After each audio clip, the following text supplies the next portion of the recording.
Hello everyone and welcome to our last part of this first series of lab videos. In this last lab lecture, we're going to go through the major anatomical topic this week, which is epithelial tissues. So let's discuss what that even means. In the human body, we are built off of layers of organization. First one is chemical, which we'll talk more about in physiology. Then we have cellular, and we'll talk more about cells when we get into lecture. And as cells come together to form structures and have a sort of similar function, we call those tissues. Now, there are four basic primary tissues: epithelial, connective, muscle, and nervous. Now, this week, because our main focus is going to be epithelial tissue. And then next week, we're going to dive into the rest of these tissues, with a couple of them having some more focus and detail later on in various lectures. So, what does it mean to be epithelial? Well, epithelial tissue is what we like to refer to as a covering or lining tissue. It's what the outside of our body is, our skin, that outer layer that's exposed to the external environment. It lines cavities of our body. It's what's lining anything that's exposed to the external environment, like the inside of your mouth or your rectum, your GI tract. The inside of your blood vessels is also covered with epithelium. So it's covered with epithelium, it's lined with epithelium. Epithelium's everywhere. Now, when you look at epithelium, one of the major characteristics about it is these cells are tightly packed. Notice there are no gaps or anything in between each of these cellular spaces. Now, there's more detail on this in your lab reading, but this is a singular cell, and we have our nucleus here, and each cell is going to have a series of sides to it. We have our basal surface here, which is deep, closest to our connective tissue. And this top surface that's either exposed to what we call a lumen, which is a cavity or an opening inside the body, or an external environment like your skin, this would be the lumen. This layer here is your apical surface. Okay, so one of the things about epithelium when we're looking for it under the microscope is we should see this layer of tissue that's nice and organized, regularly shaped cells, and some empty space. That lets us know we're looking at epithelium. Okay. Now, deep to the epithelium is a layer that we call the basement membrane. It's non-cellular. There's no cells that live in there. It's actually a group of substances that are secreted from both the epithelium and the connective tissue. The best explanation I have for this is it's double-sided tape that sticks the epithelium to your connective tissue. Okay. Now, one of the biggest characteristics about epithelial tissue, this will help you understand its physiology more as we progress through different systems. Epithelium is avascular. That means there is no blood vessels. If you look here, I see no blood vessels in my epithelium. I do see blood vessels here in my connective tissue. Essentially, what's going to happen, nutrients from your blood is going to diffuse through into that epithelium. So it does not need to have its own vasculature. Okay? Now, as I mentioned, epithelial tissue is covering and lining. So we kind of talked about how to remember that for identification purposes. But it's also important to remember when you're telling me where this tissue is, that it lines something or it covers something. Just telling me organ is not sufficient to prove mastery. And we're going to go through specific examples of that in just a second. One of the nice things about our epithelium is the name tells you what to look for. It's named based off of how many layers of cells you have and the shape of those cells. So if you see an epithelium that's labeled as simple, it's a single layer. If it is labeled stratified, it is multiple layers. Pseudostratified is a weirdo. I will have more information on that one in your lab manual and in person in lecture. But basically, the way these cells are shaped and put together, it makes it look like there are multiple layers, when in fact there is not. Pseudo means fake, so it's fake layered. So that's the first part to your epithelial name. The second step is the shape. If it is thin and flat from the side, it's called squamous. Sometimes if you look at it from the top down, it'll look like a fried egg. We don't really have any of those views in this class. So we're going to look for a very thin cell. That's squamous. If it's kind of shaped like a cube, it's cuboidal, and if it's tall and skinny, it's columnar. So we can take all of these terms and put it together and make almost all of our tissues. We have simple cuboidal, simple squamous, stratified cuboidal, stratified columnar. And then we have the weird ones like pseudostratified, ciliated columnar, and transitional, which I'll talk more about as we go through each of these. Understanding that these terms tell you what the tissue looks like is a really good way for you to check yourself on an assessment. For example, if you are looking at, say, simple cuboidal, but you accidentally write down stratified cuboidal, double check your answer. Stratified doesn't mean one layer, it means multiple. So I would change that. Okay, what we're going to do for the remainder of this part of the lecture is I'm going to show you all of the epithelial tissues you are responsible for. Now, I am going to have their functions on here because sometimes it's helpful to have that understanding of why is it shaped this way. You are not responsible for functions of tissues in lab. We will be dealing with that more in lecture. So functions, although they are represented here and discussed, they are not part of your required learning for your lab assessment, okay? You just need to be able to tell me, for example, this is simple squamous epithelium and it's found lining the blood vessels, for example. So how do I know that this is simple squamous? Well, when I look, it's very, very thin, very flat. You can see some simple squamous right here. This is actually inside your kidney and your nephron. Those are all really thin, single-layered tissues. And we find it in places where we need to do diffusion or filtration. We have that in our blood vessels and our capillaries as we need to transfer nutrients and oxygen and waste. We have them in our lungs for the same purposes. And then here is our kidney, is one of the places we'll also find it. One thing I really want to mention about the locations I'm giving you, it's not extensive, it's not all encompassing. If I gave you a list of where every tissue was located, you would get completely overwhelmed. So you are welcome to just stick with what I tell you. You are also welcome to, if while you're reading your textbook or watching ancillary content, you're like, wait, they said it was found here. I like that better. That's fine. It's okay, as long as it's correct. Now the next one we have is simple cuboidal. Simple cuboidal, again, one layer of cube-shaped cells. One trick I'm going to give you, and this really only works for our class a lot of the time, I would say 99% of the time, if you are shown simple cuboidal, it is going to look just like this in little circles. Because the majority of places you're going to find this tissue are in ducts, which are tubes that are going to lead to a lumen or the surface of something. So things like sweat ducts, kidney tubules, those are all going to be little circles. We also see it on the outside of the ovary as well. But again, 99% of the time, if you see a circle, it's going to be cuboidal.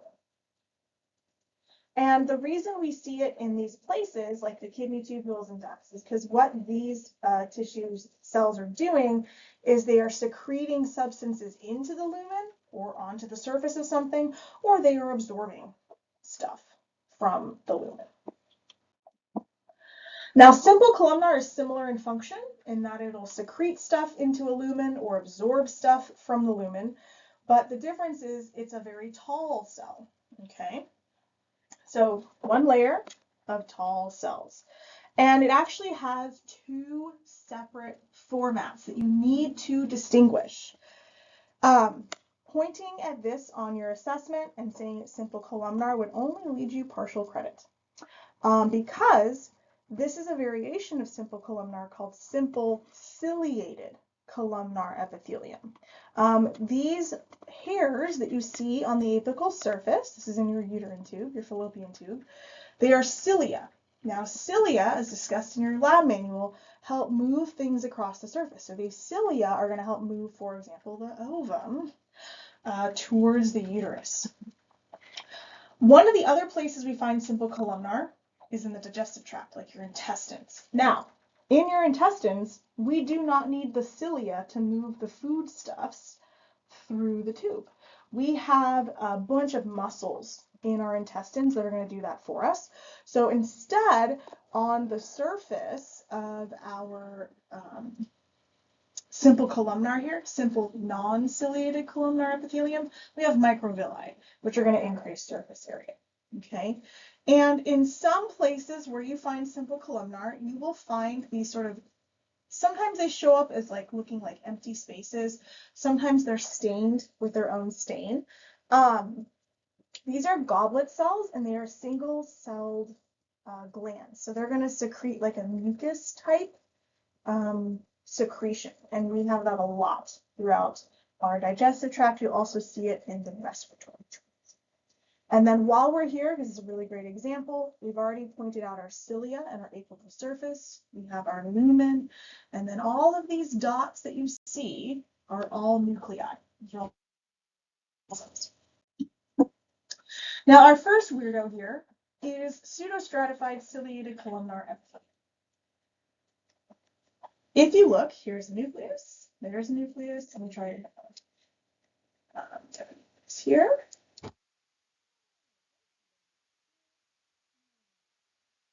So it really looks like these are stacked.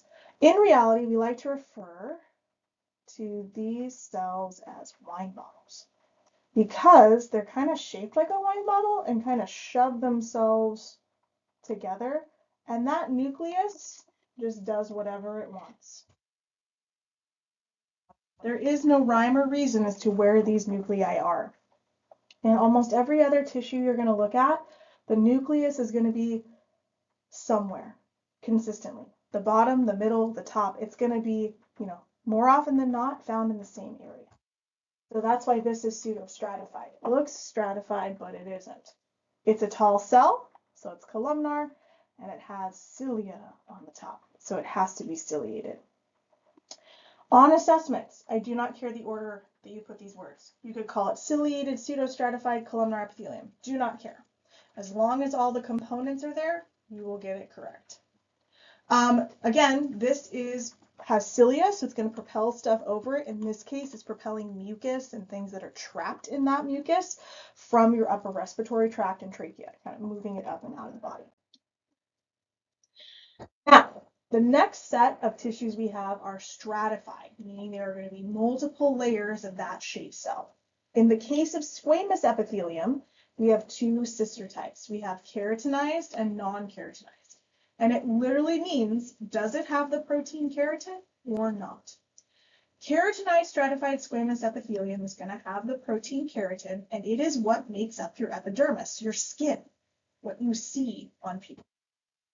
Non-keratinized stratified squamous does not have keratin, but it still has multiple layers, okay? The purpose of the multiple layers of stratified squamous is to protect the underlying tissue. The addition of keratin just adds a second layer to that. Your body on the outside is constantly exposed to abrasion from bumping into things. We have a lot of other stuff that could be considered hazardous, so we want to have that keratin here.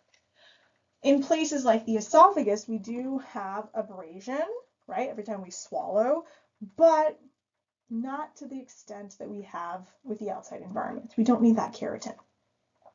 To tell the difference between the two, look on the most apical surface of that tissue. If it looks thin and flaky, sometimes it's flaking off, that's keratin. This is dead cells, it's just sac of protein. This, if you look at these upper layers here, you can still see full-size cells with nuclei. That tells me it's stratified squamous, non-keratinized. Whereas this one, there's no nuclei here. It just looks like lines. It actually looks like a connective tissue that we'll look at later. That tells me this is keratinized, stratified squamous epithelium. Now, stratified cuboidal, always a circle. No matter what, it's always a circle. Basically, what you're going to see is one layer of short squat cells, and then another layer of short squat cells, and a tiny little lumen. These particular tissues are going to, again, be involved with things like absorption and secretion because they are the ducts of big glands, like your sweat glands, your mammary glands, your salivary glands. So those are all exposed to the external environment versus other glands that we've kind of discussed as well, like your or ducts.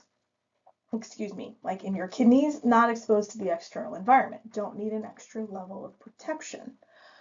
But because your sweat glands are secreting substances onto the surface of your skin, we want to have an extra layer of cells here to protect us from infection, damage, etc. Stratified columnar, again, protective because it has multiple layers. Because we find this particular tissue on the conjunctiva of your eye, which is the part of your eyeball that makes it wet. And there's the clear layer on the outside of the eyeball. And we also find it in our urethra, which is the tube that connects the bladder to the external environment. Now, stratified columnar cells, and here's why. When we hear the word stratified, we think multiple layers, okay, of columnar shaped cells. So your brain logically thinks the tissue should look like this. Incorrect. This tissue is named stratified columnar because the most apical cell is tall and skinny. But it's stratified because the next layer is short and squat. So stratified columnar is actually a tall cell on top of a short cell. Tall cell, short cell, tall cell, short cell. And you can see the nuclei for each one. Goblet cells, right? If we want mucus anywhere there, we want to have goblet cells. Okay, so that's your stratified columnar. Now the last tissue we want to talk about before I let you go is transitional. Transitional is a weirdo. The cells are neither thin, square, or tall. They are their own shape. They are like an ovoid structure. And they can change their shape. Transitional epithelium is found lining your bladder as well as your ureters, which are the tubes that connect your kidneys to your bladder. The ability for this tissue to change its shape means that it can stretch and these cells get thinner. I have a better picture in your lab manual. But basically, when your bladder fills with urine, the cells are going to go from these sort of ovoid structures like you see over here to more stretched out like that. And then once you void and go to the bathroom, it reverts back to this. Pretty cool, huh? So it can transition between shapes. Now, that is it for your introductory lectures. Make sure you have read the lab manual. Do that pre-lab worksheet that's online if you guys want to, and check out the Quizlets. And I will see you guys in our very first lab for our first pre-lab quiz. Have a great day.